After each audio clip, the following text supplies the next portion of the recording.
Inġbarna għall-liturġija tal-ħadd li llum hija dik ta' Għid il-50. Bil-mewt glorjuża tiegħu, Ġesu tagħna l-Ispirtu tiegħu biex hekk inkunu ta' bilħaq u lied ta' Alla. Misjuqin minn dan l-Ispirtu, ejjew inħalluh imexxina fil-ħajja biex inġarbu ta' bilħaq il-ħajja ta' dejjem diġà sa minn issa. Nagħtu bidu għal din iċ-ċelebrazzjoni billi nqumu bil-wieqfa u nilqgħu fostna lis-saċerdoti bil-kant.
Bl-isem tal-Missier u tal-Iben u tal-Ispiritu Santu. Amen. Il-grazzja ta' Sidna Ġesu Kristu, l-imħabba ta' Alla u l-għaqda fl-Ispiritu Santu tkun magħkom ilkoll. U miegħek ukoll. Ħuti Jeżis illum hija festa kbira, festa tal-Knisja, festa tagħna tal-komunità li temmen. Festa ta' kull wieħed u kull waħda minna ejjew nitolbu lill-Ispiritu Santu. Ejja Spiritu Qaddis. Ejja watina l-qawwa, atina l-ħeġġa, hemm fejn hemm lejja, hemm fejn hemm it-toqol, hemm fejn hemm id-dwejjaq, atina l-ferħ u l-paċi tiegħek. Biex nitħejjew tajjeb ħalli niċċelebraw kif jixraq din il-laqgħa tagħna mal-mulej. Ejjew narfu n-nuqqasijiet tagħna u nitolbuh ikollu ħnina minna.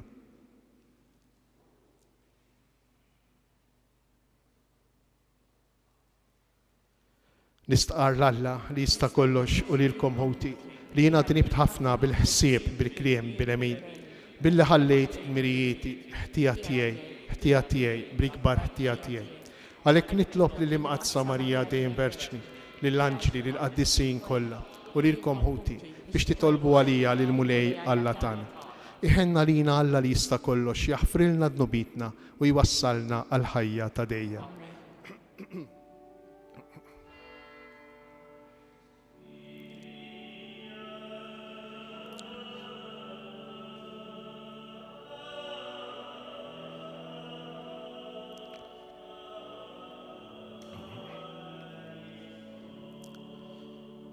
Kyrie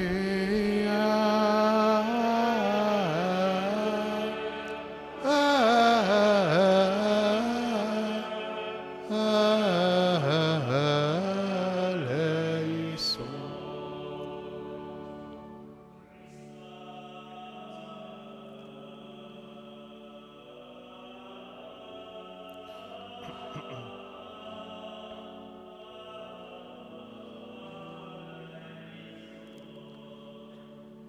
Christe eleison.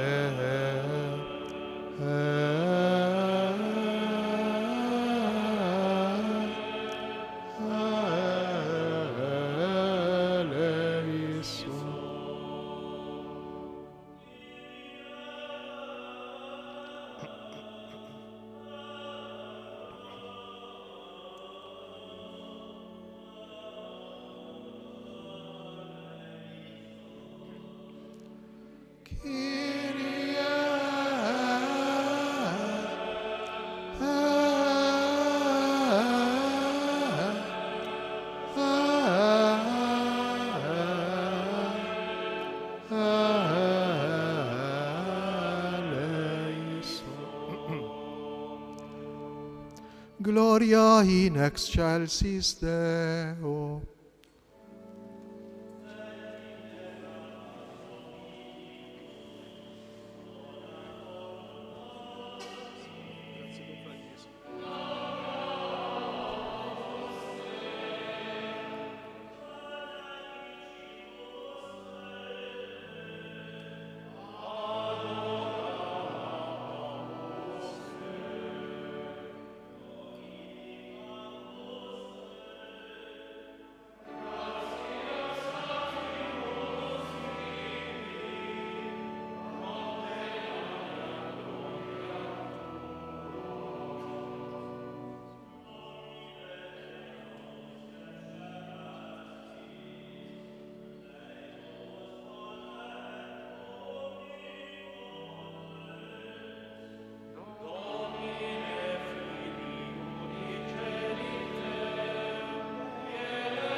nitolbu. U Alla, bil-misteru tal-festa tal-lum, intqaddes il-Knisja kollha tiegħek f'kull ġens u poplu. Sawwa bid-doni tal-Ispirtu Santu fuq id-dinja kollha minn tarf għal ieħor u għamel li issa wkoll iseħħ fil-qalb ta' kull min jemmen dak kollu li seħħ bil-grazzja tiegħek sa mill-bidu tax-xandir tal-bxara tajba. Bibnek Ġesu Kristu Sidna li hu Alla u miegħek jgħix u jisaltan flimkien mal-Ispirtu Santu għal dejjem ta' dejjem. Amen.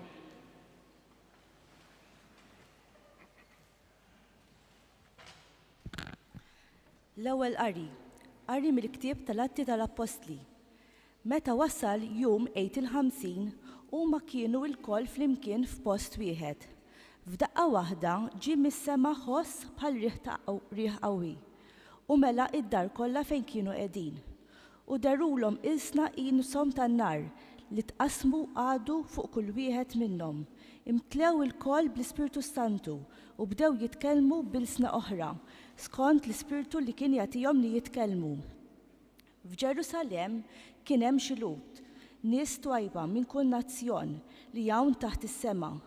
Mal-instama dan il-ħoss inġabret kotra kbira. Il-koll imħawdin għax kull wieħed minnhom kien jismagħhom jitkellmu bl-ilsien tiegħu. Mibluwejn u mistaġibin bdew jgħidu: dawn li qed jitkellmu mhumiex il-koll mill-Galilija? Mela kif kull wieħed minna qed jismagħhom jitkellmu bil-sien art twelitu? Patrin, Medin, Elamin, nies mill-Mezzoponja, mill-Ludija, mill-Kappadoċja, mill-Pontu, mill-Asja, mill-Friġja, mill-Panfalja, mill-Eġittu, mill-inħawi tal-Libja madwar Ċireni, nies ġew minn Ruma, kemm Lut u kemm proseliti, oħrajn minn Kreta u Arab. Aħna l-koll qegħdin nisammawhom ixandru bil-isna tagħna u l-ġubijiet ta' Alla. Il-kelma tal-mulej. Ir-roddu ħajr lill-Alla. Salm responsorjali. Ibad l-Ispirtu tiegħek mulej u ġeddet il-wiċċ tal-art. Ibad l-Ispirtu tiegħek mulej u ġeddet il-wiċċ tal-art. Birek ruħ tiegħi lill-mulej, mulej Alla tiegħi, int kbir bil-posta. Kemm huma kotrana l-emejjel tiegħek mulej, mimlija l-art bil-ħlejaq tiegħek. Ngħidu flimkien. Ibad l-Ispirtu tiegħek mulej u ġeddet il-wiċċ tal-art. Jekk teħdilhom nifishom imutu u lejn it-trab jerġgħu imorru, malli tibgħat in-nifs tiegħek jinħolqu u wien tiġġeġġed il-wiċċ tal-art. Ngħidu flimkien. Ibad l-Ispirtu tiegħek mulej u ġeddet il-wiċċ tal-art. Jibqa' sebħ il-mulej għal dejjem, jifraħ il-mulej bl-emejjel tiegħu. Ħatoġbu l-anja tiegħi għax jien fil-mulej l-għana tiegħi. Ngħidu flimkien. Ibad l-Ispirtu tiegħek mulej u ġeddet il-wiċċ tal-art.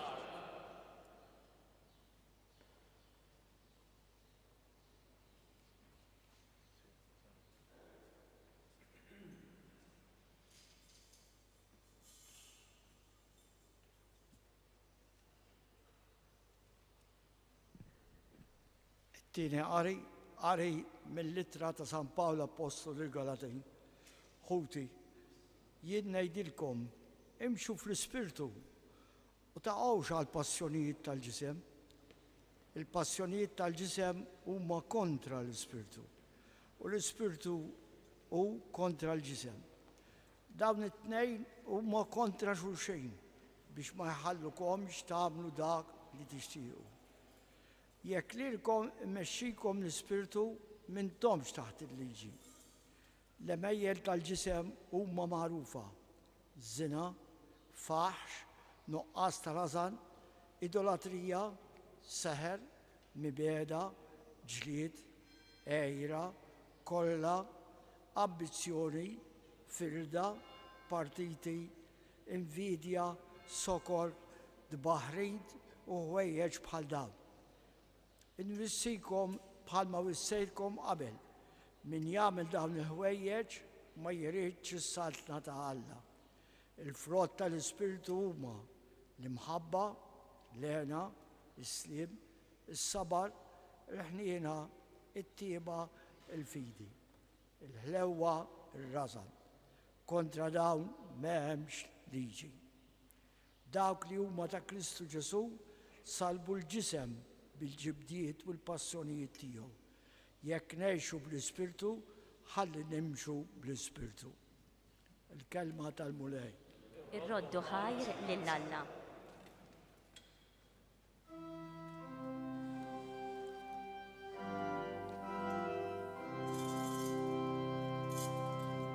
Sekwenza.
Il-mulej ma'kom.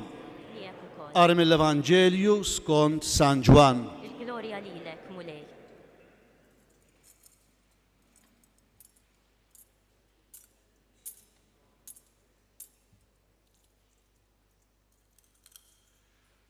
F'dak iż-żmien Ġesu qal lid-dixxipli tiegħu: meta jiġi d-difensur li se nibatilkom mingħand il-Missier, l-Ispirtu tal-verità li ġej mill-Missier huwa jixhet għalija.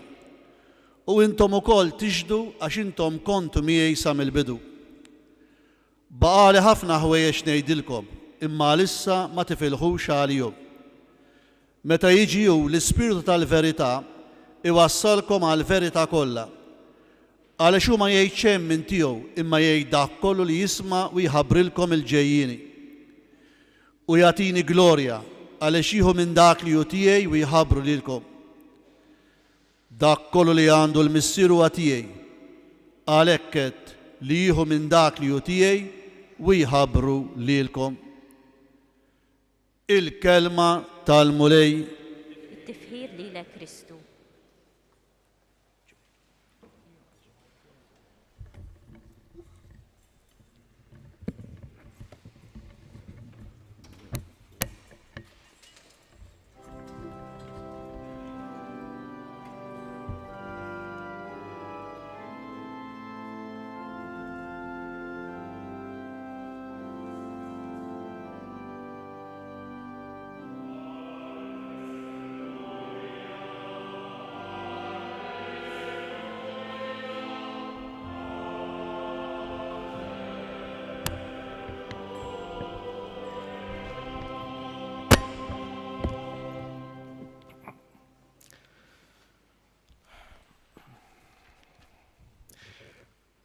Qatt qomt filgħodu l-ħadd u għedt if m'għandix ftit imur qudiesa kieku aħjar nibqa' ftit ieħor fis-sodda għalmenu darba fil-ġimgħa norqod ftit iktar. Imbagħad ġiet xi ħaġa u tgħidlek u mur irringrazzja lil Alla tal-ġimgħa li tak, mur itolbu għall-ġimgħa li ġejja. Qatt kien hemm xi ħadd li weġġek għallek kelma u ma stennejtix minn għandu. U dak il-ħin il-weġa daret u saret rabja. U ħlift ma nkellmux iktar. Ħlift il-pjaċir li kont se nagħmillu ma nagħmilulux. Imma mbagħad bil-mod reġa' bdielek u għedt u le forsi żbalja u le jista' jkun illi ma kienx qiegħed f'siktu u le forsi kellu l-problemi tiegħu u le aktarx ma rridx jgħidli kif qalli, ma rridx weġġani. U bil-mod tibda tensa u tasal biex taħfer u terġa' għal kif kont qabel. qatt ħlift u sabbat saqajk u għedt u le ma nerġax ngħidlu ħajamel li jrid lill-ibnek adolescenti jew in-nepputi tiegħek adolescenti. Ħatagħmel kif trid ħajamel li jrid hu. Imma mbagħad terġa' u tgħid u le. L-imħabba li għandi għalih ma tħallinix sieket. L-imħabba li għandi għalih bil-fors tibbuttani biex nixtieqlu l-ġejt, biex nagħmillu dak li jeħtieġ. Dan hu l-Ispirtu Santu. Mhux il-bot minna l-Ispirtu Santu. L-Ispirtu Santu qiegħed fina. L-Ispirtu Santu għad-don ta' Alla fija. Il-vuċi tiegħu hija sottili, ma jajjaċ, ma jollix neħnu, ma jsabbat saqajh. Jekk tmerieħ mhux se jmerik, jekk tiqaflu mhux se jopponik, iħallik fil-libertà. Hija vuċi sottili ħafna. Dik iż-żiffa ħelwa li kien ħass Elija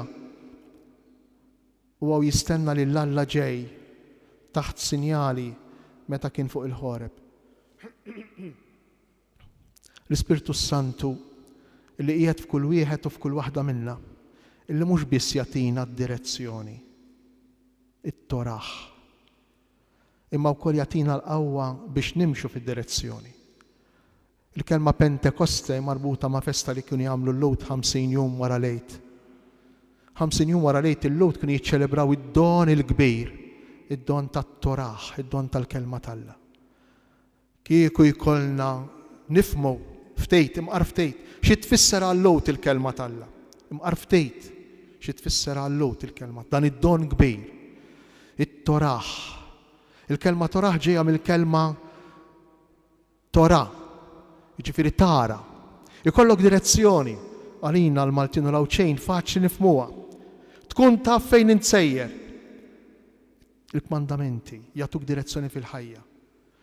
Però mhumiex biżżejjed il-kmandamenti għalina, mhux biżżejjed li nkunu nafu fejn iridu mmorru. Għandna bżonn ta' qawwa ġewwa fina li tmexxina f'dik id-direzzjoni. U dan hu id-don tal-Ispirtu Santu. Fil-profeti Ġeremija, Iżajija, Eżekjel, natikom qalb ġdida, natikom spiritu ġdid. Li jagħtikom din il-qawwa biex it-tajjeb li tafu fejn hu, it-tajjeb li tafu li leħ tridu timxu, ikollkom il-qawwa biex fil-fatt pass wieħed wara l-ieħor tagħmluh, twettquh.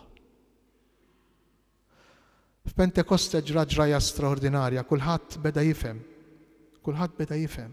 12 il-pajjiż, 12 il-lingwa, 12 il-kultura differenti. U aħna kultant lanqas niftehmu bejnietna fil-familja. 2 min nies, 3 min nies. Kultant insibuha bitqil anke biex niftehmu bejnietna aħna s-saċerdoti. Biex niftehmu bejnietna fuq ix-xogħol. U dawn 12 il-pajjiż differenti. Ikollhom lingwa li jifhimha kulħadd. Forsi kultant aħna nkunu nixbħu iktar lil dawk in-nies ta' Babel. Illi qalu nixtiequ nagħmlu isem għalina fl-art. U jekk jien irid nagħmel isem għalija fl-art, I've had it, u x'hekk jgħidu l-Ingliżi. Nispiċċa biex niġġieled ma' kulħadd. Jekk irid nagħmel isem għalija kif qalu dawk ta' Babel, bnew torrijoli l fuq biex kulħadd iħares lejhom, kulħadd jarawhom kemm huma importanti, kulħadd ibaxxi rasu qudiemhom, kulħadd jistma'hom. Jekk nieħdu din id-direzzjoni fil-ħajja se nispiċċaw kulħadd talih waħdu. Huwa l-ispirtu tal-firda, tal-kompetizzjoni, tal-prepotenza, tal-mibeda, tar-rabja, ta' minnu l-aqwa, minnu l-aħjar, minnu l-isbaħ, minnu l-iktar f'saħħtu. Spirtu li jwassalna biex nitkissru, nitfarku. Mhux biss bħala soċjetà, ma anki bħala familja, ta' min se tgħaddi bejn ir-raġel u l-mara kultant. Fuq il-ħmerijiet kultant, fuq il-ħmerijiet. Mhux għax ikun hemm fuq ix-tiġġieled, imma sempliċement biex inżomm il-pont biex tgħaddi tiegħi, sempliċement biex tgħaddi tiegħi. Li ma kienet din il-lingwa, allura illi ħassret u nessiet il-ġraja ta' Babel. Babel il-popli infirdu fi 72 lingwa, 72 kultura. F'Pentekoste daw jerġgħu jingħaqdu. Li ma kienet din il-lingwa li jifhimha kulħadd. Il-lingwa tal-imħabba, il-lingwa tal-karità, il-lingwa tal-ħlewwa. Jifhimha kulħadd il-lingwa tal-ħlewwa. Ara tifhimix tarbija bla sens. Ara jifhimix anzjan bid-dimensja. Ara jifhimix il-lingwa tal-imħabba. Ara jifhimix kulħadd il-lingwa tal-imħabba. Ara jifhimix anke jekk ma jitkellemx bil-lingwa tiegħek, bil-mod ta' kif iħares lejk, bit-ton tal-vuċi, b'dak li jagħmel għalik. Dan hu l-Ispirtu Santu. U dan hu d-don li tagħna Alla. U li l-kol kemm aħna nħossuh fina. U nħossu l-qawwa tiegħu fina. U l-imbuttatura, il-motivazzjoni, il-mozzjoni ġewwa l-qalb tagħna. Dik id-direzzjoni li għandek tieħu, din il-qawwa li għandek tħalli tmexxik f'ħajtek. Hekk jgħidilna l-Ispirtu Santu, però kif edna il-vuċi tiegħu hija sottili, fraġli. Għaliex? Għax l-imħabba tal-Ispirtu Santu tanti kbira li tħallina liberi. Nistgħu ngħidulu le. Imma mbagħad il-konsegwenzi mbagħtuhom aħna.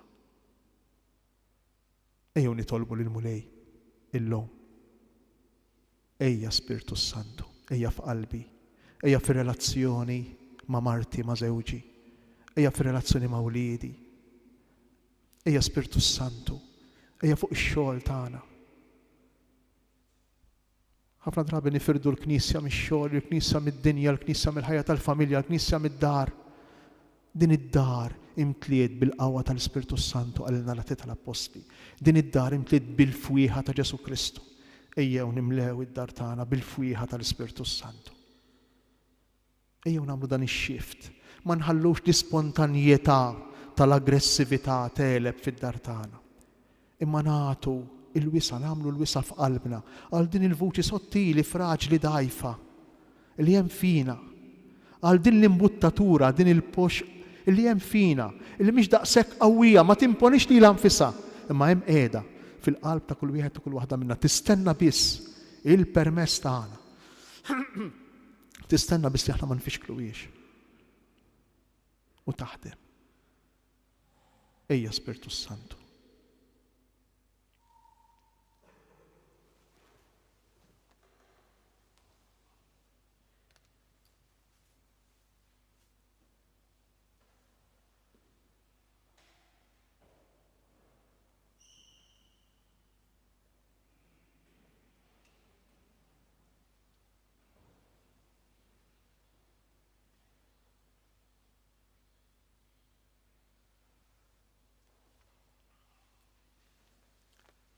Nistqarru dak li nemnu, jiena nemmen falla wieħed, il-missier li jista' kollox. Dak kollu li jidher u dak li ma jidirx. U f'mulej wieħed Ġesu Kristu, iben waħdini ta' Alla, imnisser minn missier qabel kull żmien. Alla minn Alla, dawl minn dawl, Alla veru minn Alla veru. Imnisser mhux magħmul, natura waħda mal-missier u bih sar kollox. Niżel mismewiet għalina l-bnedmin u għall-fidwa tagħna. U ħal-ġisem bis-seħħa tal-Ispiritu Santu minn Marija Verxni u sar bniedem. Salbu ħalina, bata taħt Ponzju Pilatu, mietu difnu. Fit-tielet jum għamel l-imwiet skont il-kotba mazza u tela s-sema qiegħed fuq il-lemin tal-missier. Għandi jerġa' jiġi bil-glorja biex jagħmel ħajjin u mill-mejtin. Is-saltna tiegħu ma jkollix tmiem. U fl-Ispiritu Santu mulej li jagħti l-ħajja li ġej mill-missier u mill-liben li hu meqjum imweġġa' flimkien mal-missier u mal-iben u li tkellem f'hom il-profeta. U fi knisja waħda, qaddisa, kattolika, apostolika, nistqarma mudija waħda għal-maħfra ta' tnubil, nistenna l-qawma mill-imwiet u l-ħajja ta' żmien li ġej. Amen. Mimlijin bl-ewwel frott tal-Ispirtu, aħna wkoll nitnedu fina nfusna waqt li nistennew l-adozzjoni ta' wlied u l-fidwa ta' ġisimna. Għalhekk bil-ħerqa ntennu sawwab fuqna l-Ispirtu Qaddis. Sawwab fuqna l-Ispirtu Qaddis. Sawwab l-Ispirtu Qaddis fuq il-Knisja fit-taħbit tagħha biex twassal l-ġubijiet tiegħek illum b'mod li jiftijem u jmiss il-qlub. Nitolbu. Sawwab fuqna l-Ispirtu Qaddis. Ħajkollhom il-bnedmin kollha qalbhom miftuħa għal ħidma tal-Ispirtu Qaddis fihom li tmexxihom lejn il-verità. Nitolbu. Sawwab fuqna l-Ispirtu Qaddis. ħares fuq l-adolescenti tal-parroċċa tagħna li nhar is-sibt li ġej ser jirċievu s-sagrament tal-Griżma tal-Isqof sabiex jifhmu id-don li qed jirċievu u jilqgħuh nitolbu. Sawwab fuqna l-Ispirtu Qaddis. Kattar fina il-frott tar-rażan sabiex narfu insalbu l-ġisimna bil-ġibdiet u l-passjonijiet tiegħu u nkunu tassew ngħixu fl-Ispirtu nitolbu. Sawwab fuqna l-Ispirtu Qaddis. Ma' dawn it-talbiet niftakru partikolarment fl-erwieħ li għalihom qegħdin nofru dil-Ewkaristija il-benefatturi ta' dan il-katedral, Joseph u Ursula Mikallef, George u Dolora Karvana u l-familja Karvana. Kun imsebbaħ mulej bl-Ispirtu Qaddis li ssawwab fuqna sabiex fina u permezz tagħna jagħti xhieda fid-dinja l-Ibnek Ġesu Kristu Sitna li jgħix u jsaltan għal dejjem ta' dejjem. Amen. L-offerti li ser jitresqu fuq l-altar ser jinbidlu b'opra tal-Ispirtu Santu biex induqu il-kobor tal-imħabba ta' Alla għalina. Inkantaw flimkien.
Tkun imbirek mulej, tkun imbirek mulej għaldej, u imbirek li semgħat bistijek.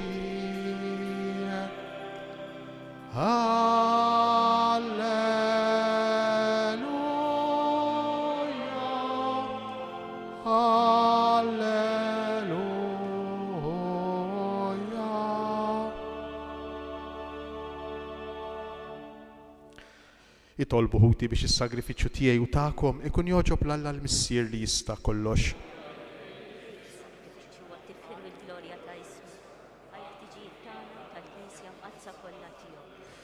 Atina mulej li kif wedna Ibnek l-Ispirtu Santu jirina dejjem aħjar il-misteru tas-sagrifiċċju li qegħdin nofrulek u fil-ħnina tiegħek jarrafna l-verità kollha bi Kristu Sidna. Il-mulej magħkom nerfgħu qlubna l fuq nisuħar li l-mulej Alla tagħna. Sewwaw xieraq tas-sew mulej Missier Qaddis. Alla ta' dejjem li tista' kollox tajjeb u ta' ġejta lina li dejjem u kullimkien inroddulek ħajr. Għax int biex ittemm il-misteru tal-għid illum oġbok tagħti l-Ispirtu Santu lil dawk li għamilthom ulied adottivi tiegħek u saħibthom ma' Ibnek il-waħdieni. U l-Ispirtu Santu fil-bidu tal-Knisja tali l-ġnus kollha biex jarfu lil Alla u waqqat f'xirka waħda il-ħafna ilsna fl-istqarrija ta' fidi waħda tama u imħabba. Għalhekk f'dan il-ferħ tal-għid, imxerret ma' kull imkien fid-dinja, il-bnedmin kollha jimtlew bilena u l-qawwiet tas-sema mas-setat tal-anġli jinsġulek innu ta' glorja u bla edha itennulek.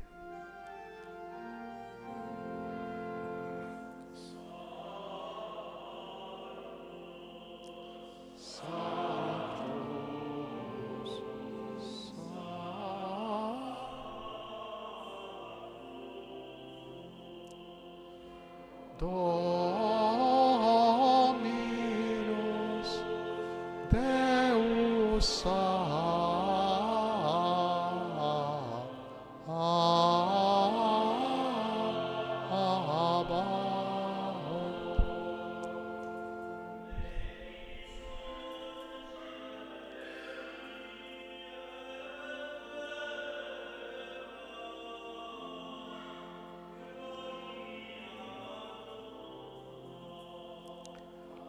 Hosanna in excelsis.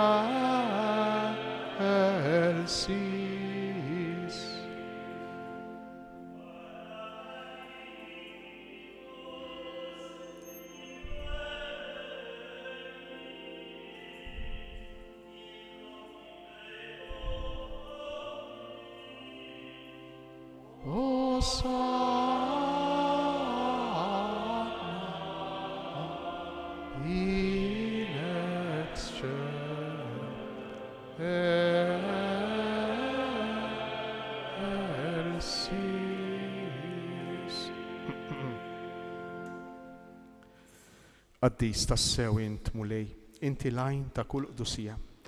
Qaddis għalhekk nitolbuk dawn l-offerti bil-barka tal-Ispiritu tiegħek biex isiru għalina il-ġisem u d-dem ta' Sidna Ġesu Kristu. Li meta kien se jingħata biex minn rajħibati ħajl ħobs, ratt il-ħajr, qasam tal id-dixxipli tiegħu u qal: ħudu u kulu il-kol minn dan, għax dan huwa ġismi li jingħata għalikom.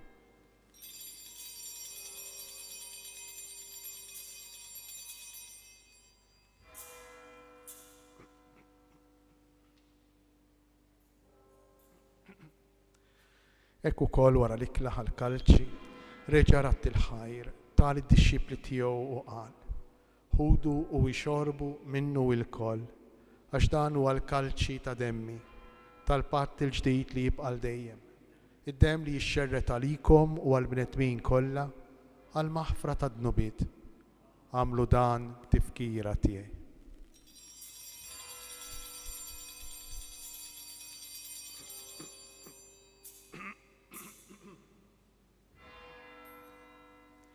Dan hu il-misteru tal-fidi.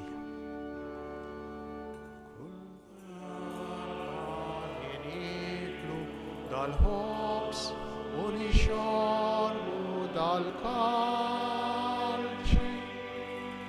inħabru l-mewtijiet u l-sa.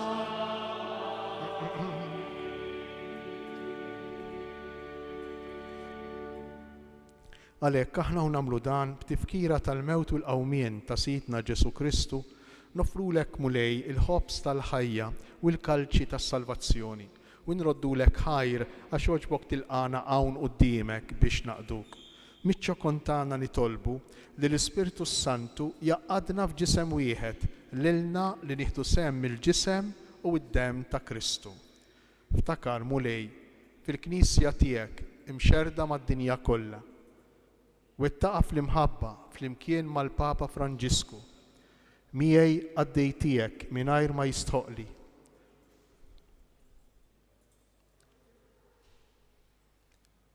Mal-Kardinal Marju, mal-Isqof Charles, l-Isqof Joe u l-Ministri tiegħek kollha.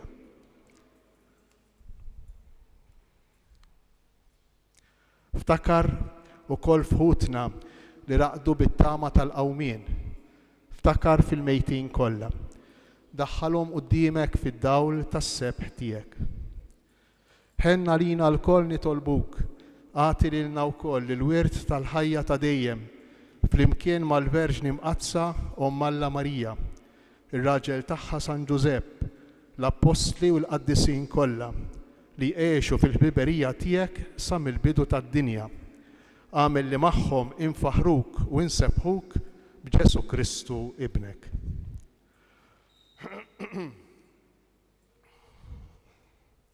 Bi Kristu, ma' Kristu, fi Kristu, jingħata lilek Alla Missier li tista' kollox, flimkien mal-Ispirtu Santu, kull ġieħu glorja, għal dejjem ta' dejjem. Amen. Ejjew nitolbu kif għallimna u ridna nagħmlu li ben ta' Alla għas-salvazzjoni tagħna. Missierna li inti fis-smewiet jitqaddes ismek, tiġi saltnatek, ikun li trid int kif fis-sema hekk fl-art.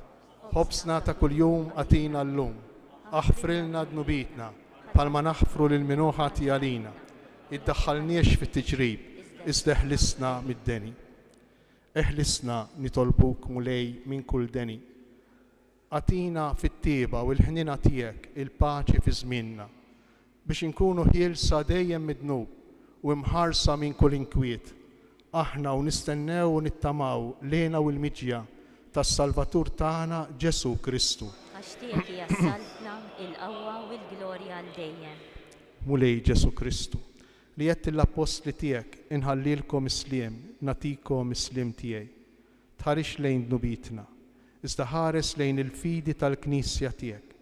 Għatija sliem u laqda li jien trid fija, int li tgħix fis-saltan għal dejjem ta' dejjem. Amen. Il-paċi tal-mulej tkun dejjem magħkom. Miegħek ukoll. Għatu l-paċi lil xulxin.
Danu il-ħaruf ta' Alla, danu Ġesu li jerfa' fuq l-ħtija tagħna, ħenjin aħna li aħna mistiedna għal din l-ikla tal-ħaruf.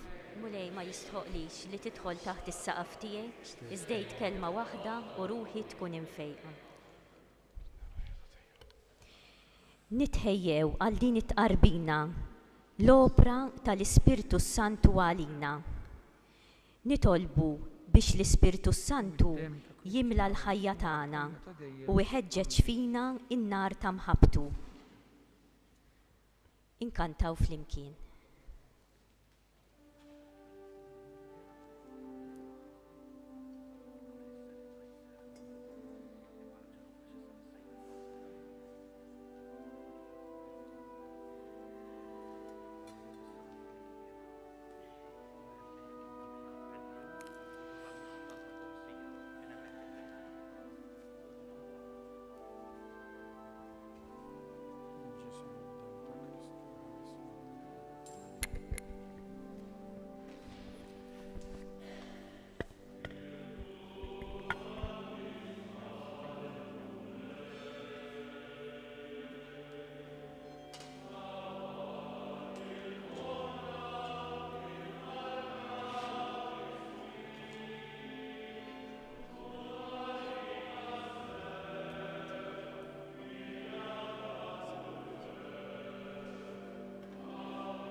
Spiritu Santu, ejja fina, raġġ ta' dawl qaddis satina, xerdu fruħna mismewiet. O missier il-foqra tijek, inti ġejb id-doni mijek, tani b'dawlek għal pluliet. Inti laqwa faraġġ tagħna, fi kulena x'ħin tkun magħna, tħossok fewġa ħelwa r-ruħ. Flajja lejn is-serħ twassalna, jekk imħeġġa wisq trażżanna, mill-għajnejn tixxotta dmuħ. O dawl ħieni ta' qdusija, nitolbuk li bik mimlija, tkun il-qalb ta' kull fidil. Mingħajr dawlek li jmexxina, ebda ħajr ma jkun hemm fina, ebda safa fil-emil.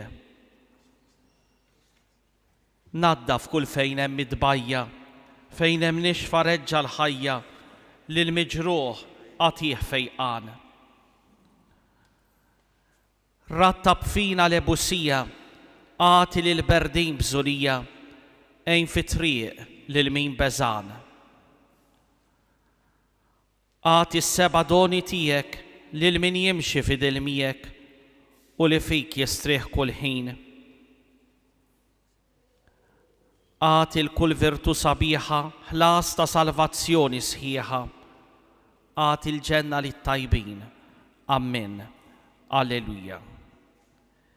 Gloria lil-Missier u lil-Liben u lill-Ispirtu Santu. Ftejt avviża osra kif diġà smajtu din il-ġimgħa nhar is-Sibt ikollna s-sagrament tal-Grisma tal-Isqof lill-adolescenti u bħallum ġimgħa fl-10 it-tfal tal-ewwel tqarbina nitolbu ħafna lihom. Hawnhekk quddiem l-amboni hawn niżjud imqazza illi ġew ikkonsagrati matul din il-ġimgħa u dawn iservu għal mamudijiet għas-sagrament tal-Grisma tal-Isqof għall-ordinazzjoni ta' saċerdoti ġodda kif ukoll iż-żejt tal-morda għad-dilka tal-morda meta jkunu qrib il-mewt tagħhom. Inkomplu l-erba ta' Santa Marija, nhar l-erba għal quddies tas-6:30 huma mistiedna l-familji tat-Toroq Sant'Ursula l-Papa Giovanni Paolo III li Mgħallem Pjazza Savina u t-tela tal-Kastell. Iġibu magħhom il-biljett li jirċevew iħalluh quddiem in-niċċa ta' Santa Marija biex isir talba lihom waqt il-quddies tas-6:30.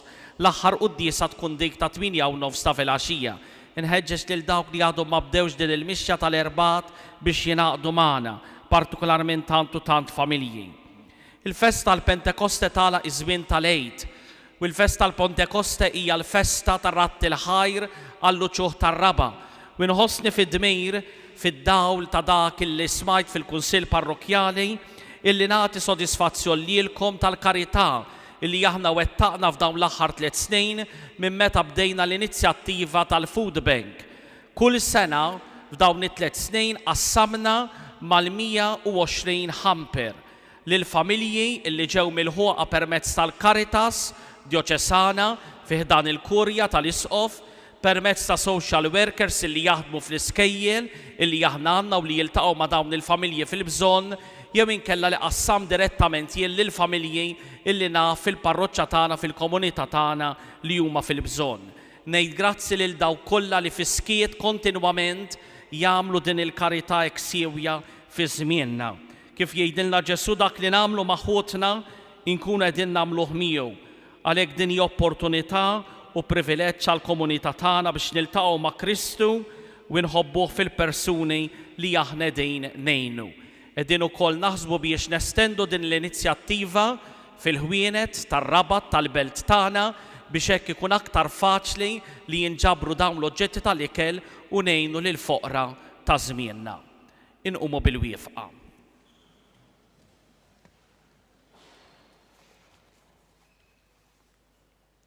Nitolbu. U Alla inti xxerret id-doni tas-sema fuq il-Knisja kollha tiegħek.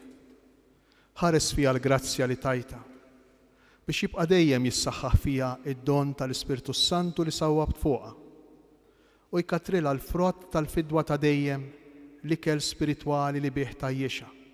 Bi Kristu Sidna.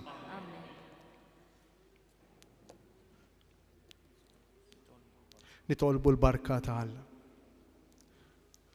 Alla missir id-dawl li l-lum oġbu jdawwa lid-dixxiepli bl-Ispirtu Santu li sawwab fuqhom, jagħtikom lena tal-barka tiegħu u jkatrilkom dejjem id-doni tal-Ispirtu Santu. Amen. In-nar tal-aġeb li der fuq id-dixxiepli bil-qawwa tiegħu inaddafkom minn kull ħażen u jimliekom bid-dija tad-dawl tiegħu. Amen. Dak li ġabar fl-imkien il-ħafna ilsna fl-istqarrija ta' fidi waħda iwettaqkom sal-aħħar fl-istess fidi biex bija tiksbu kull ma qegħdin tittamaw. Iberikkom Alla li jista' kollox, il-Missier, l-Iben u l-Ispirtu Santu. Amen. Morru u għejxu fil-paċi ta' Kristu. Alleluja, alleluja. Inroddu ħajr lill-Alla. Alleluja, alleluja.